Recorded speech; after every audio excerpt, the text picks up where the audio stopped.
the My Sexy Business team. I am here with my co-host, Coni Meyers, Kick Butt Leadership. and we are happy to be here at session number 17 for the Hope to Hope conference for July 18. I cannot believe that it's already day 3 and we've already been, I'm tired almost because I'm like tired and excited at the same time. Yeah, it's like. Because it has been a whirlwind of a conference. It has been an amazing ride already.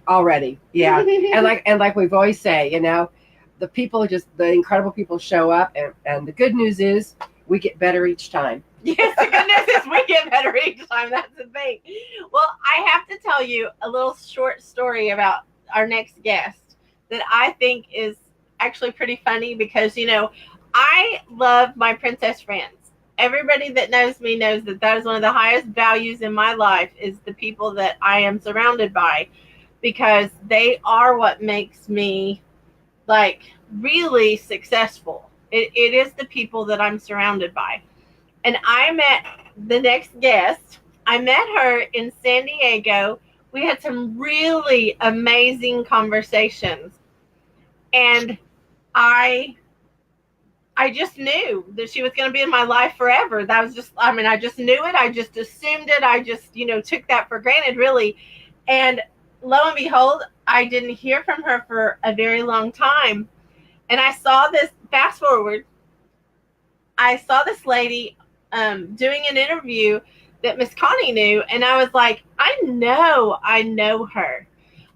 I don't just know her. Like, I haven't just met her because, we meet lots of people. We meet thousands of people. But I know her. And Miss Connie's like, oh, yeah, you'll have to meet her sometime. And I'm like, no, really, I think I know her. Well, come to find out, she was her. So I am so delighted to be able to bring you the most amazing woman and the most impressive just human being. I'm just going to leave it at that because I'm telling you, she is so amazing. It's Miss Jodi Friedman. Thank you for being on today with us. Oh, Kim, I've been so excited thinking about, can I tell the story a little bit about what just happened this week? Because I'm so impressed. Coni lives in Las Vegas. I've known Coni 3 or 4 years. We went out to the Brendan Burchard conference 3 or 4 years ago, and that's where we know each other. Well, Coni said to me this week when she was sitting in my home, and we do interviews together too, and she says, Kim knows you. And I said, Kim, and I'm searching my memory banks too for where do I know Kim. And then all of a sudden, when I'm looking at you, and we got in your group collaborators, 101 collaborators, and I was so blessed by the opportunity to learn how to collaborate with other women on such a deep scale as what you do and what Coni does. So then I'm looking at you and saying, it took until we were face to face, you and I, where I said, oh my God, I know you too. And then it became really clear where we knew each other from. And it's a blessing for me. And I cried this week when you said that you have been saying prayers for me since you met me. I was so blown away. Like, what do you mean you've been praying for me? We met over a weekend or a week conference, and we'd go out for dinner at night. But somehow, if you're not in someone's life day after day after day, but when they come back, it's just the same or better. So I think the 3 of us need to send Brendan Burchard a thank you note. Okay. I wouldn't know Kim, and you wouldn't know Kim if we hadn't all found our way to Brendan Burchard. Yeah, it was great. Just for that, I'm so grateful. The funny thing is Miss Coni will tell me about all these different people, and I have no idea who she's talking about because I haven't been following like all these people. And she will laugh and tell me, so-and-so, I don't know who that is. And when I went to Brendan Burchard, I barely knew who he was.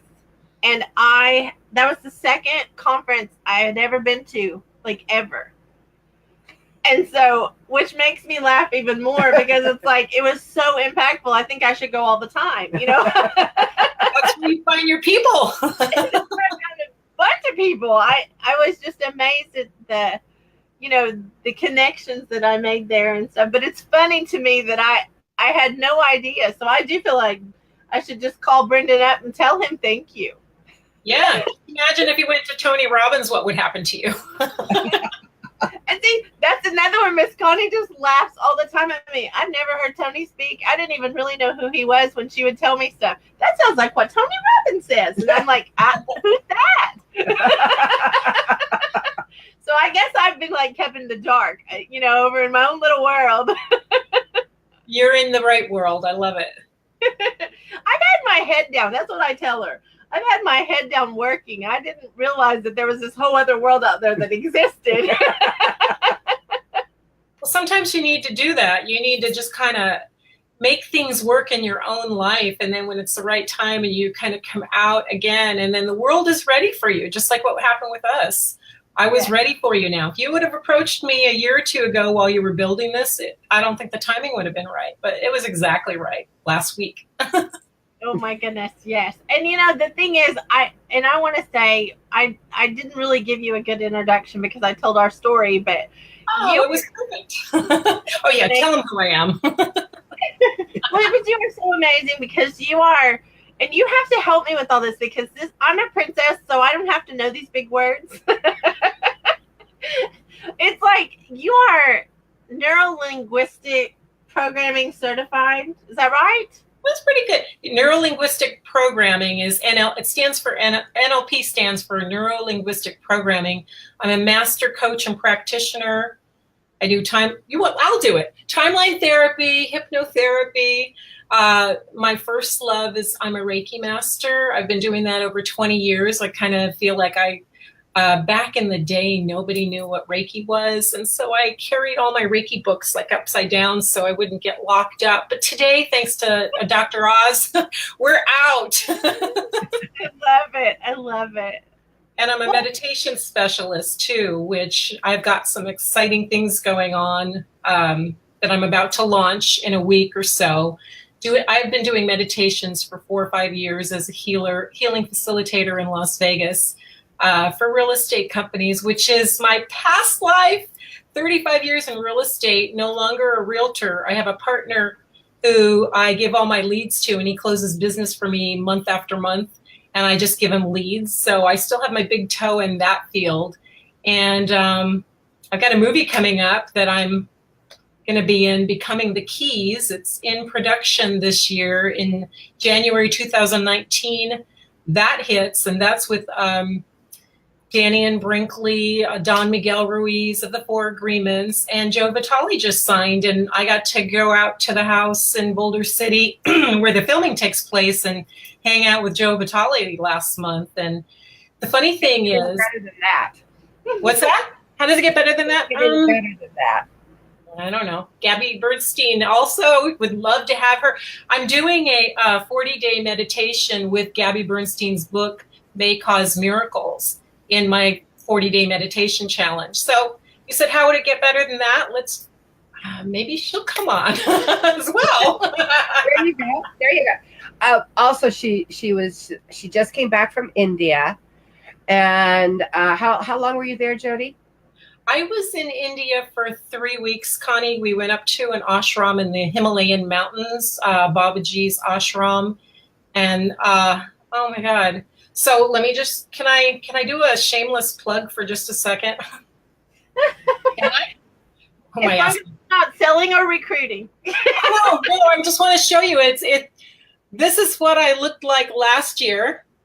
Can you see that? Well, that's what I wanted you to get to is the cover. You are like a cover of a magazine also. Like you're doing a movie, you are the cover of a magazine. Definitely show the magazine.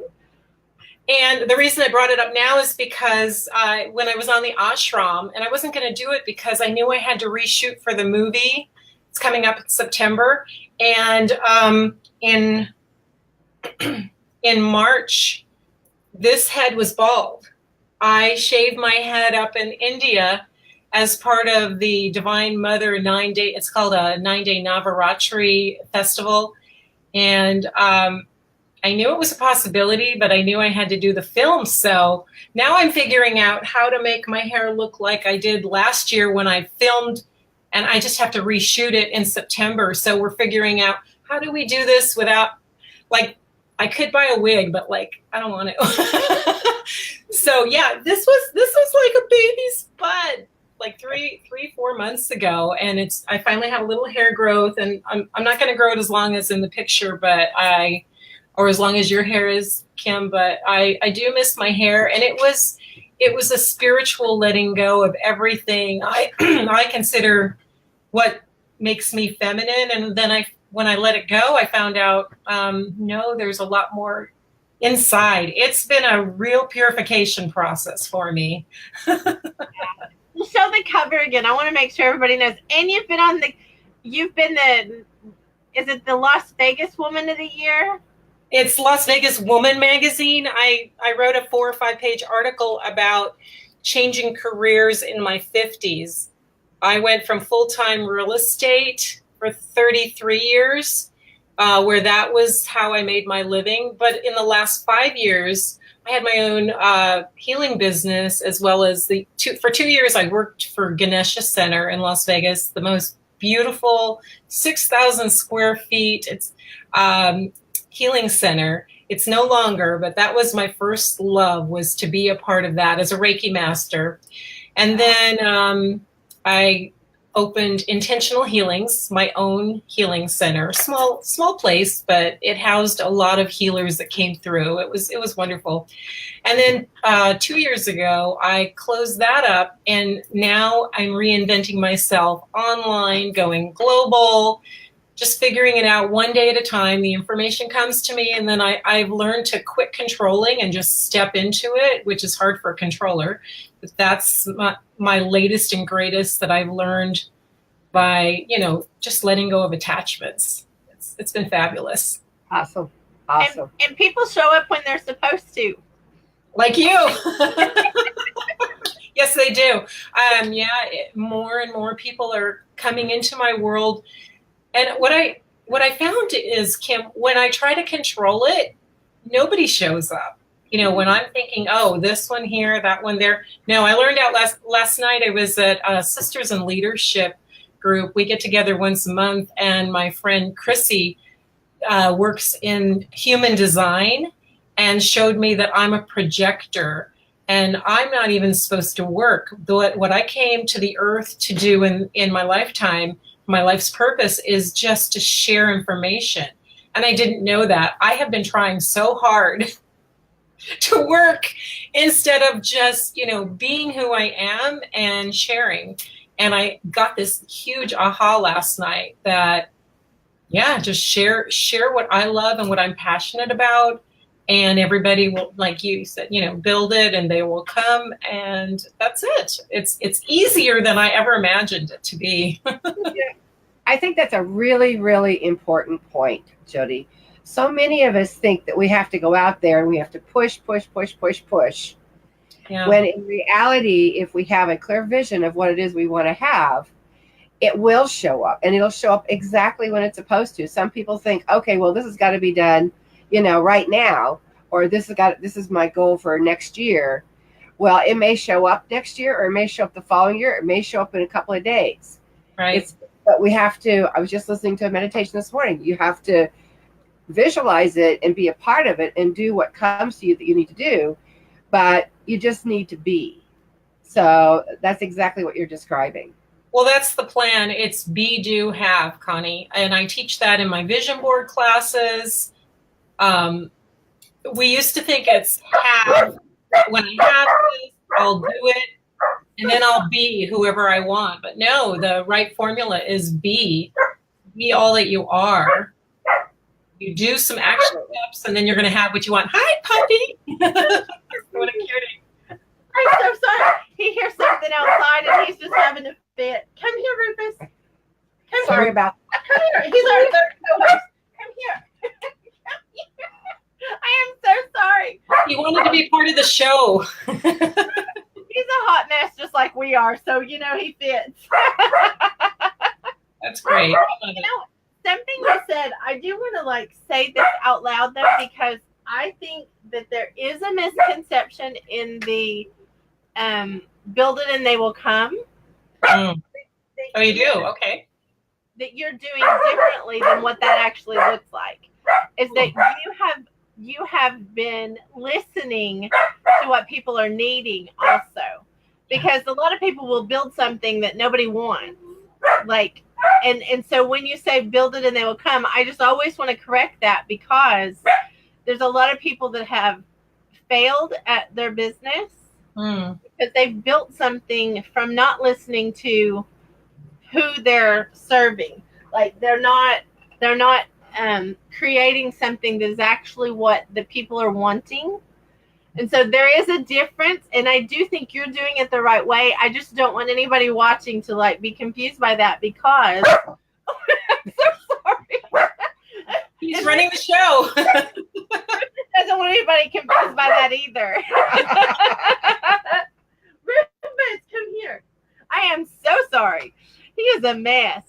He hasn't done this before. No, he hasn't been like this before, so we're so sorry. No, he's accentuating the point. Don't worry about it. I'm gonna slip off, and I'm gonna let you and Miss Coni talk for a second. I'm gonna go take care of him. That must be what this is about. Connie has something to say to me. Hi, love. Hi, my dear. So tell us. I just really.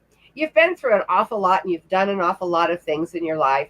Tell people what NLP is. It's the study of the mind, the belief system, the programming that we are run by, that runs in the background all the time, we're not even aware of. And NLP studies the physiology and helps correct things step by step. I have 3 huge binders from the classes that I took. It's really a study of the human mind and how it works, and then how you can go about making changes, small, subtle changes. And I just, it's very intense, and it uses the different brain that I operate off of. I'm a feeler. So I sat in a class up in Canada when I took the programs a few years ago. And as a feeler, I was feeling my way in the dark, and I don't even know how I got through it. Having that modality at that time be the most present, because you really need the other parts of your brain working. But I just plodded through and got what I need.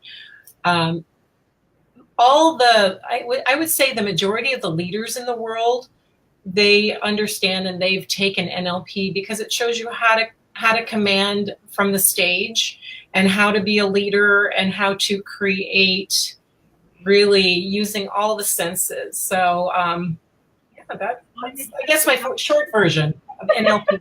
I asked her to explain what NLP was. Okay. So. I was going to say, it must be something I've missed out on again, because Are you a feeler? Probably. Yeah, so I felt my way through the dark with it, but you really need the other parts to be able to understand NLP, because I was telling Connie, the work is very intensive, and I actually learned hypnosis taking that course, timeline therapy, and really how to become a good coach. And I've started my coaching practice and created it through NLP. It's just a fabulous system to bring to the world. Because your programs are running in the background, and so NLP addresses the programs. I see. Well, I want to back up, because I want to make sure that we don't get caught up in having a good time in a conversation and forget to tell the story that we came to tell either, because it is so important for people to understand that sometimes even successful things can be a different thing than what we're supposed to really be doing. And I think you were having a great success in what you were doing, and then you just completely walked away. Yeah. You transitioned, and I will say you are doing marvelous with what you're doing now, but that's a scary thing to come to someone and they've been doing, something in particular, and all of a sudden I'm not going to do that anymore, and that's where I'm comfortable.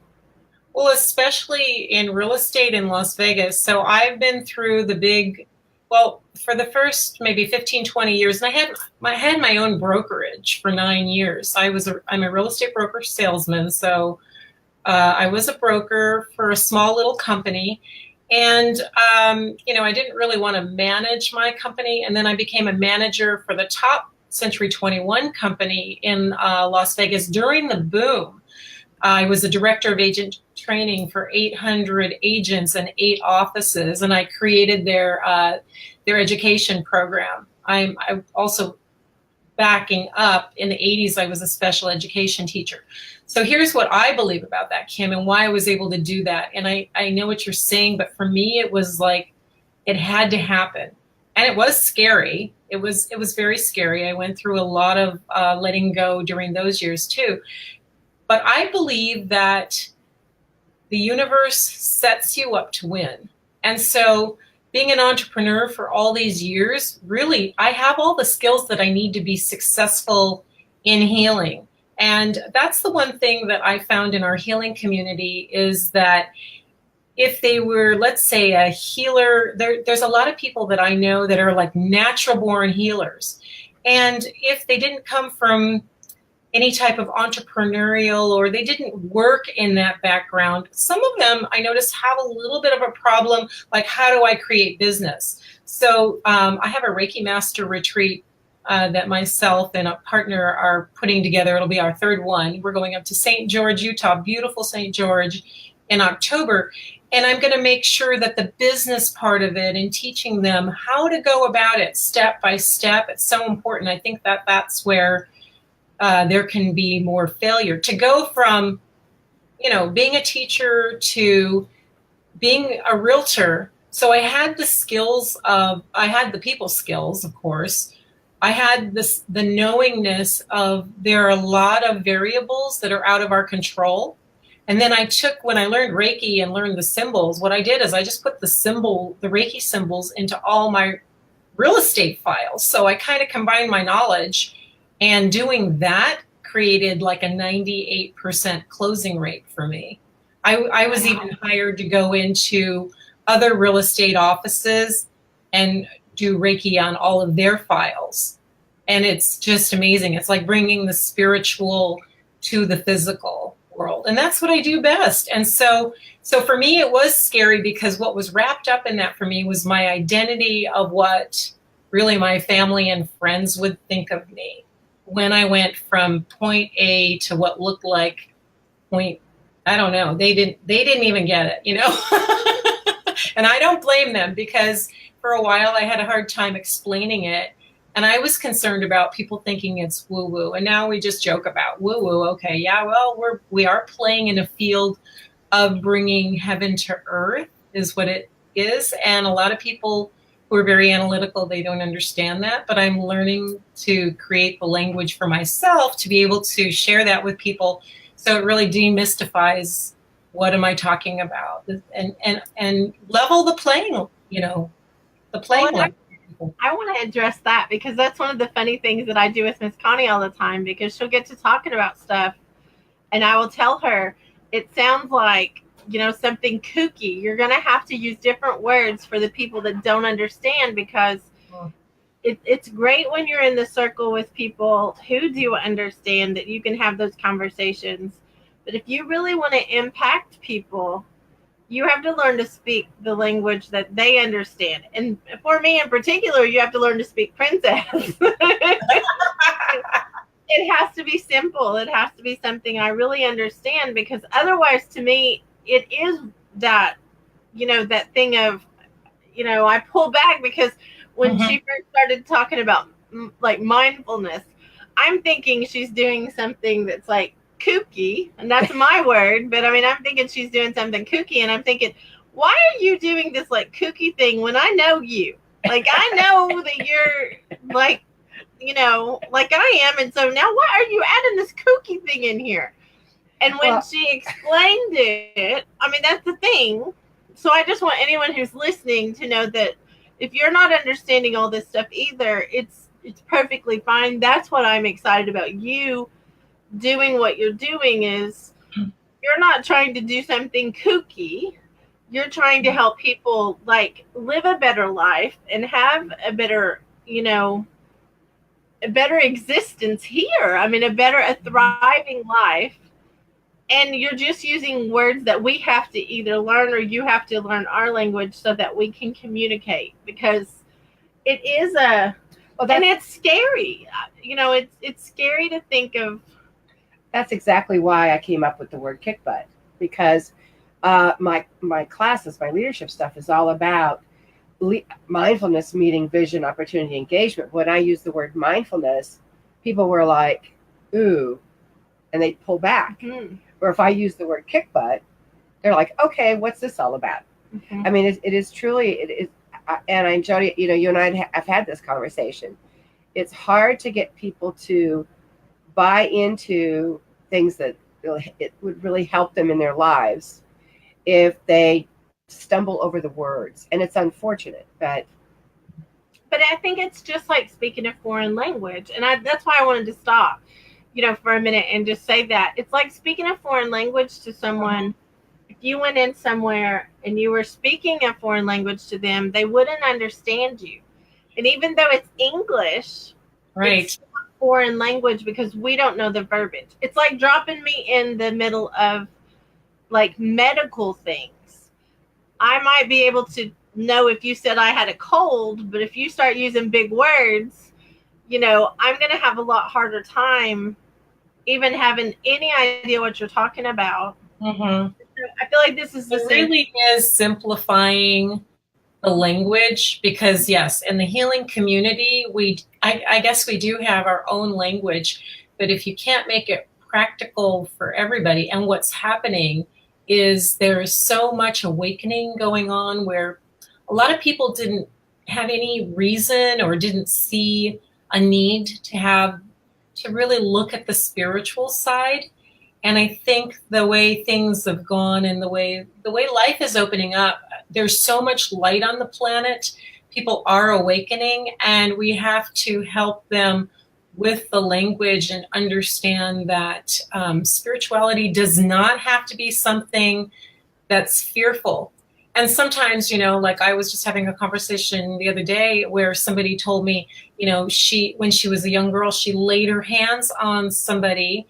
And when she was young, when she was 14, she did this under the confines of the church. But she was such an open vessel that it kind of scared her that she could feel, she could get information about these people. And so what tends to happen is people will shut themselves down in that kind of a situation if there's not an adult there that they can ask and feel like, okay, so you're just reading the energy because it's a good thing. And I think for a lot of people, I remember when I was 19 and I was in college at ASU, and I started writing poetry in automatic writing fashion. And what that means is that I would be inspired and I would take pen to paper, and in one fell swoop, the whole poem would write itself. And it scared me because I thought, oh, I'm brilliant, which maybe I am, but it was definitely channeled through me. And when I realized I couldn't take credit for the work, it scared me because I had never really noticed something like that consciously. And I'm sure, when we daydream and we look up at the sky, all that can come through us and does, especially as children. We don't have the confines and the shackles of the armor that we put on ourselves as we grow and become fearful of, getting hurt in relationships or, whatever each one of us has our story.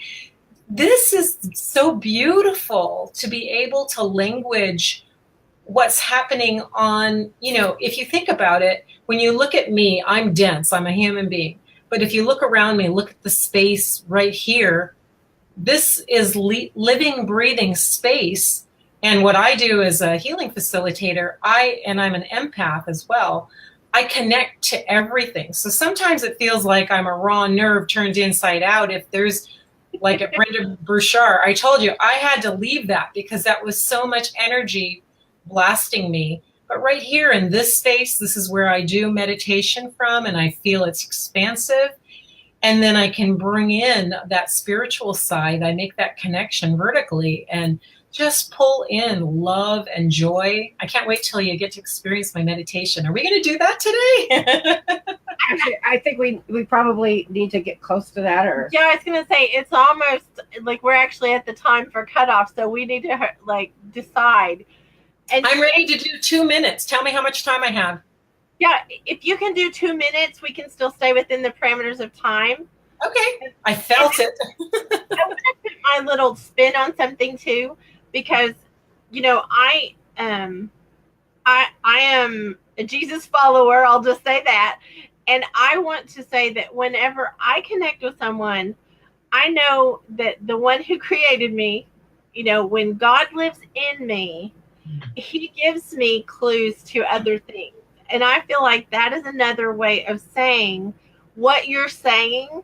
That is just in my princess speak, like that I understand a lot of things, and I have dreams that come true, and I have things that happen, and I know what different things about people when I meet them, but I've always believed that it's because God lives in me and He tells me those things. Awesome. Yeah, it's the same thing. Just we will use the word source or universe and all that is. And I've used God my entire life. So I intersperse them and it all means the same thing. And it's all love. I just wanted to clarify, just so that if somebody's watching and they like, I don't want anybody to miss out on the good stuff because they don't understand what we're talking about. I think it's important to understand that whatever your word is for God, for universe, for Jesus, for whatever that word is the word you want to use, because it really is all the same. And it is what Jodi just said. It's all love. Mm-hmm. God is love. He is Jesus love. is Yes. love. Yes. We're all, that's what it is. Yes. Well, I just wanted, I'm just stopping to clarify along the way. That's what I do. Absolutely. We have lots of people that are watching, so they all come from their own perspective. And the reason that I know that this stuff is really real is I've had so many Christian friends who years ago were really afraid. I don't think they were afraid of me, but they were afraid of, what am I working with? And they had to ask, some of them asked me, are you talking about God? What is that? And I said, yeah, this is God. This is joy. I don't operate from any other place. How could I bring that to somebody else? That's not me anyway. So I appreciate your clarifying the term. That's why I want to clarify, because I don't want anybody to turn off like what you're saying when that is what, like, in a different terminology. Absolutely. Thank you. I just don't want anybody to miss that point because it's too important. Like, you are such a blessing and you have so much to give. I don't want it to just be a language barrier that keeps them from like learning amazing things from you. Thank you. Yeah, I've learned to just release that because I just come from that space and they feel my heart. I have so many people that just know, just by being in my presence, just sharing, they really get that. And the ones that still are not there, I don't need to connect with everybody. I just connect with the presence of really what is the essence of who you are. And I take people where they are in that moment, and they take me where I am or not. All right. So how do we start, Jodi? Explain why we would even do it. Why you would do a meditation? Yes. Okay. So meditation slows down the mind. We have 60,000 thoughts. I'm going to just give you a visual. You know, the infinity symbol, they come in and they go out. You're doing your laundry list. You don't hear me for a moment. I mean, all these thoughts will come in. Meditation slows down your thought process so that you can get congruent in your body, so that information from God, from source, from spirituality can come in and help you create what's real inside of you. And so if you don't take the time to slow down and do meditation, or yoga is really good, meditation can be 1 minute. Meditation can be 1 hour. You know, we don't live on a mountain. We're not monks. We live in this world.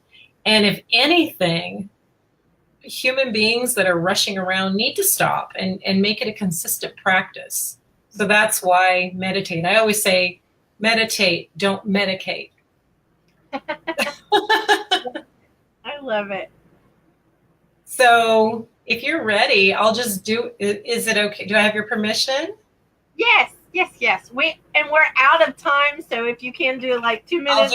I'll do it just so that people can get a flavor.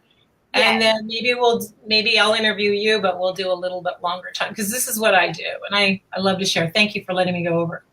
So just sit in your seats and just relax wherever you are. Close your eyes. Just allow your mind to relax. Feel your body against the chair. Feel present with your feet on the ground. Feel it all.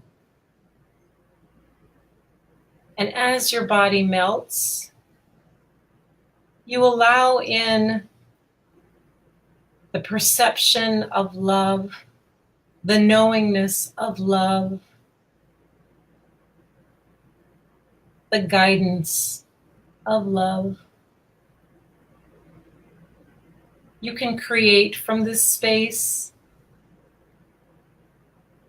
You can create peace.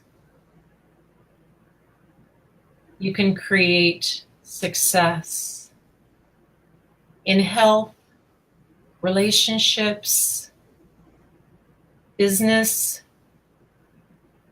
and in knowing you and the source of love that resides within you.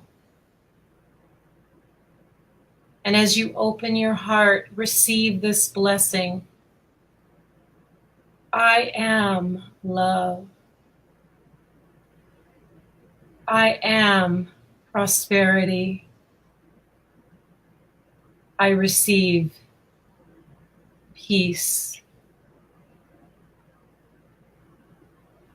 And so it is. And so as you come back in, just slowly, gently feel your feet again on the floor. Begin to move your fingers, your hands, your toes. Welcome back. And it can be that simple. I think that's what I wanted everyone to be able to know, is that it's not something that takes hours, and it's not something that, you know, that is kooky and that is all those things. I love you, and I love what you're doing to help people be able to connect and be able to come to that place.